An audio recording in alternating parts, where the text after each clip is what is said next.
Rockton Police released body camera footage after a Wisconsin man accused the department and its officers of contributing to his dog's death. I spoke with Waldemar Collazo Gonzalez a short time ago where he reacted to the footage released. He says most of the things he said to police were muted. Daniel Burbank joins us to break down the timeline of events.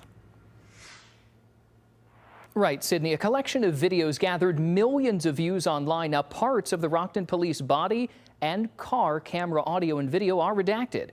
This all started around 12:40 Monday afternoon. Rockton Police Officer Graham pulls Gonzalez over.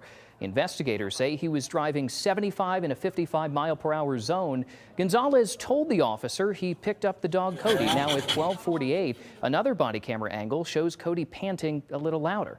Gonzalez says the car doesn't have air conditioning. 12:57, Gonzalez is detained for driving with a suspended license. At 1:02, Cody is put inside the squad car. Police turned up the AC in the back of the car. 1:27, Gonzalez asked for water again and is unhandcuffed a few minutes later. Now, police drove Gonzalez and the dog to a nearby gas station and began pouring water on Cody. Yeah, I'm literally anxious. I have a lot of anxiety right now. I'm shaking because I'm getting what I want, but edited. We asked for unedited videos, and they failed to do that.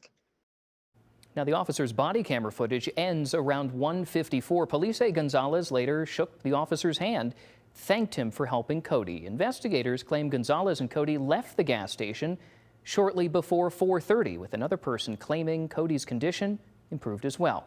Gonzalez took to social media to say Cody passed away around 5:36. The Illinois Training and Standards Board is reviewing the incident. Rockton Police say it will fully cooperate with the agency. Gonzalez says he's waiting for Cody's autopsy results. He says it could take up to 6 weeks.